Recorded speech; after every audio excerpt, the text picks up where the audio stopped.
El rapto de Proserpina, realizado en mármol por el célebre artista italiano Gian Lorenzo Bernini entre 1621 y 1622. Checan los detalles, parece carne prácticamente. Se nota cómo los dedos se hunden en la piel.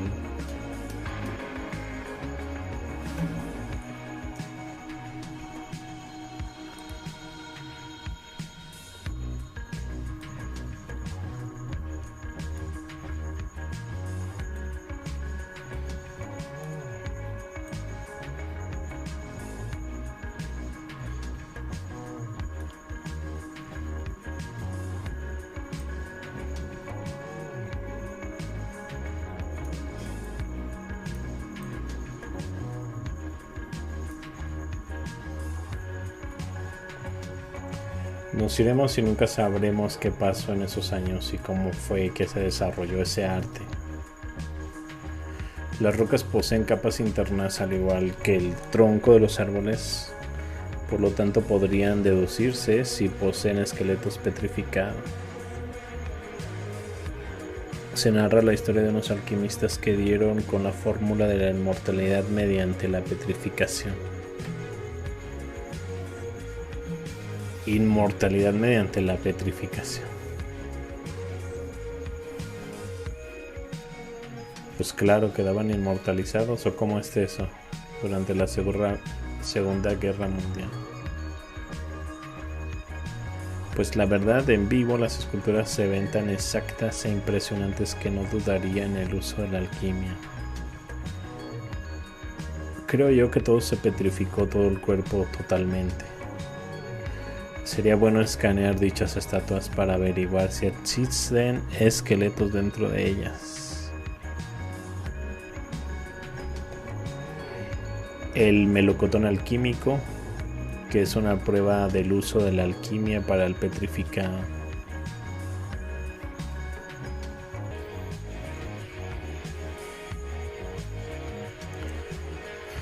Chequen los detalles en estas esculturas, los pelos, cómo se ven tan realistas.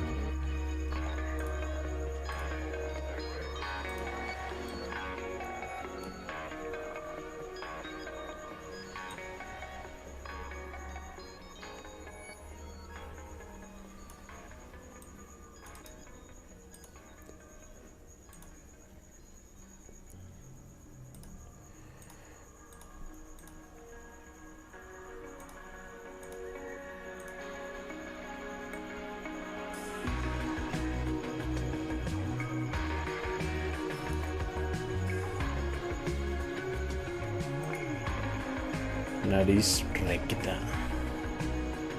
Sobre el video pasado, ¿verdad? Las esculturas con nariz recta. Creo que aquí ya han pasado algunas cuantas.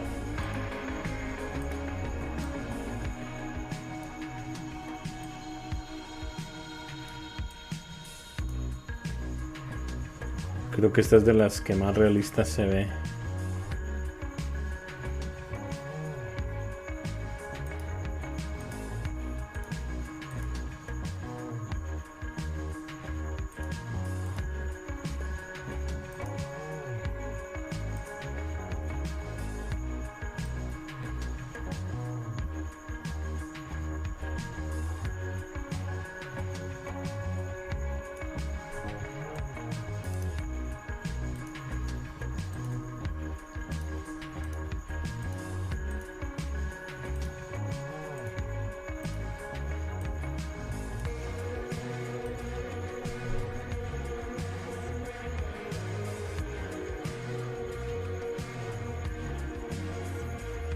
Y pensar que esto es mármol.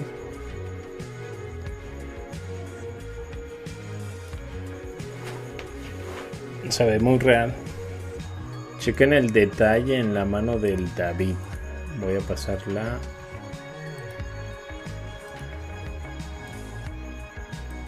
Lo bien detallada que está. De Miguel Ángel, 1475-1564, entre 1501 y 1504, Alto Renacimiento, una escultura bíblica en mármol. Se encuentra en Florencia, Italia.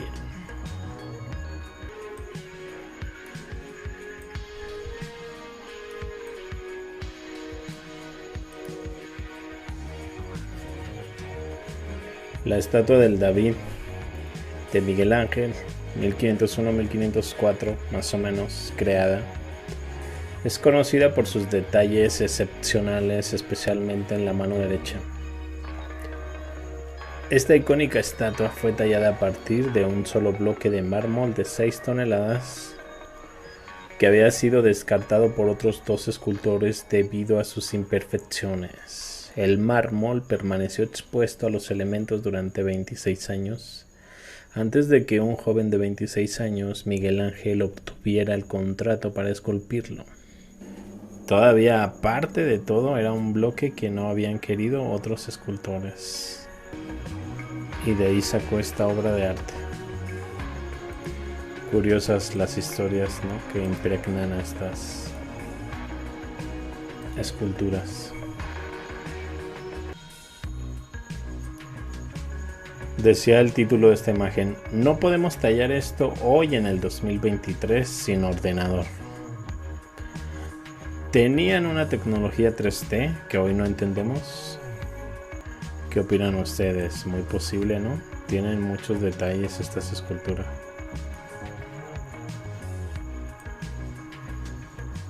Los indios mayos de la Sierra de Arizona petrificaban estatuas de madera frotándoles nopales mezclados.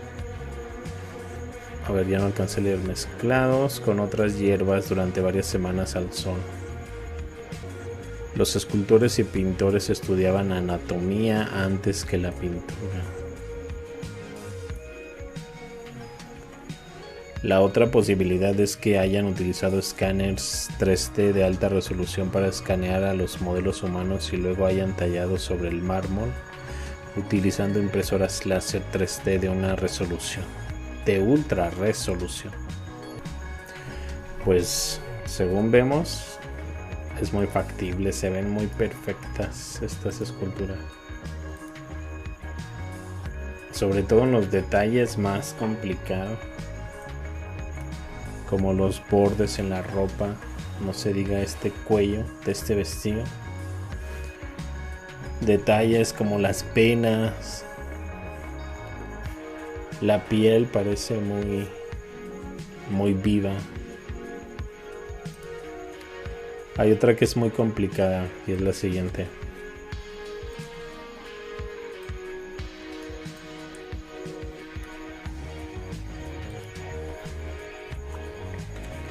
La libertad del cautivo. Es un monumento dedicado al padre del príncipe Raimundo, Antonio de Sangro, 1685-1757.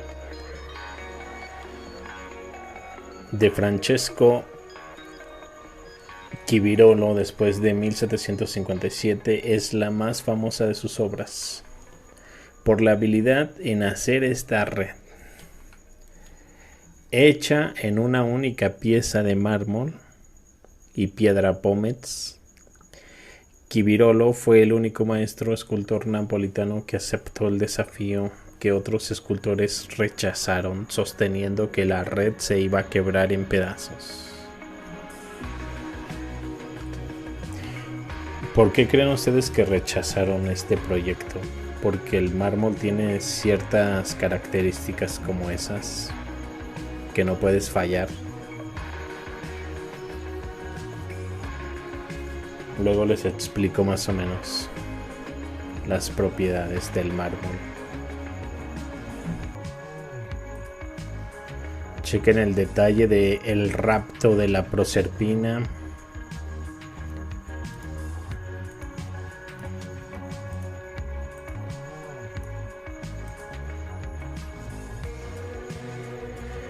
Piensa en el grado épico de dificultad de modelar un velo sobre un rostro en un material que está entre los más duros del planeta.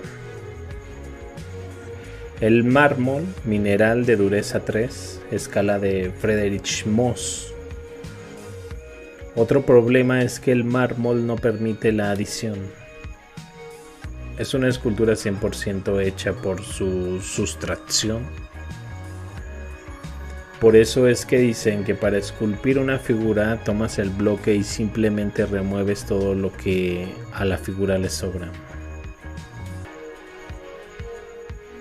Esta escultura virgen con velo, entre comillas, es una de las imágenes más impresionantes que jamás se vieron. Noten el efecto de transparencia. Fue esculpida por el artista italiano del siglo XIX Giovanni Strazza. Ahora imagina el nivel de dificultad al esculpir estas esculturas sin quebrar el mármol. Y si se decidió acabar con un imperio anterior y sus herederos, incluido todo el linaje, entonces utilizaron una técnica sonora de petrificación simultánea. Todas las civilizaciones llegan a la física cuántica y lo plasman en las construcciones, el arte. Hasta ahí llegamos. ¿Por qué es imposible tallarlas de otra forma? Yo también creo que utilizaron máquinas 3D de mármol en el estado blando como arcilla. Hoy en día se pueden imprimir con arcilla con máquinas 3D. Me suena algo así como la Gorgona Medusa. Así como todas las esculturas se refieren a dioses, diosas, héroes, etc. También cabe la posibilidad de que utilizaran moldes de plasma, los cuales fueron rellenados con polímeros de mármol líquido. ¿Qué onda conmigo? Pero es una teoría muy rebuscada. Son perfectas y los detalles asombrosos. Eliminar luego de todo esto la cultura también quizás fue algo gradual. Velos traslúcidos de mármol, imposible de tallar con un cincel y martillo. Es grandioso tener trillizas rubias que creo que son greco-romanas esas esculturas. Más bien la tecnología que usamos ahora tal vez ellos ya la tenían incluso muy superior, pero la escondieron para revelarla más adelante haciéndola pasar por nueva. Muy interesante tu teoría, de hecho es la que manejan muchos de los investigadores sobre esta cultura anterior tartariana. Bueno, por así decirlo. Pero quizás se resalta Tartaria porque muchos de los libros la resaltan como la que más destacaba en su época. De hecho, siendo enorme. De hecho, tengo por ahí una novela de la ficción llamada Hada, donde supuestamente se habla de una tierra paralela a esta, donde curiosamente existe este imperio tartariano. Y hablan de ella como la moderna Tartaria. Es curioso, ¿no? Que esté en un libro de la ficción. Aún así las réplicas para nada de que sean iguales a las originales. Si fueron hechas con máquinas, pues eran más precisas que las actuales. Chéquense esta otra escultura. Más bien este par de esculturas. Me falta la otra. ¿Alguna vez has visitado el majestuoso Palacio de Bellas Artes? No habrás olvidado esta sensación al cruzar por primera vez el pórtico. El pórtico, ¿por qué digo pórtico? El pórtico que da la bienvenida a miles de visitantes todos los días.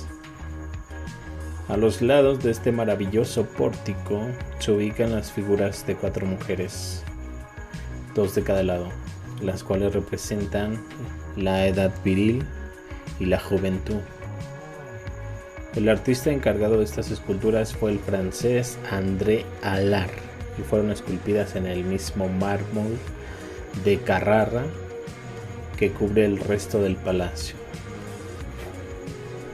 Otra vez tema griego por ahí. De hecho creo que el escudo por ahí se alcanza a apreciar la medusa. Ya la anotaron por ahí. A ver, otro tema griego. El Prometeo encadenado.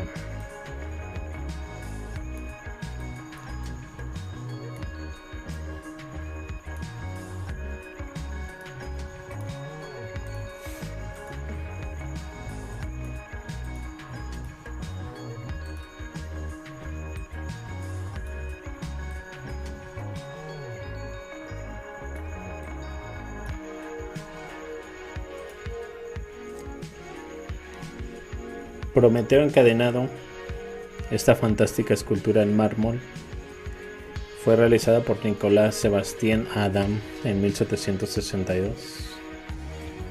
Se encuentra en el Museo del Louvre en París. En la mitología griega, Prometeo es el titán amigo de los mortales, conocido principalmente por desafiar a los dioses robándoles el fuego para darlo a los hombres para su uso. Por ese acto posteriormente fue castigado por Zeus. Se le acusa de diversos engaños a Zeus, por lo que fue encadenado. Esta escultura está considerada como una de las obras maestras del arte del siglo XVIII. La magnífica escultura de tan solo 115 centímetros de alto destaca por su exquisita minuciosidad, algo frecuente durante el periodo rococó, a la vez que ofrece una grandiosa, a pequeña escala entre comillas, un trabajo cuidadoso que le llevó nada menos que 20 años para poder presentarlo a la Royal Academy de 1762.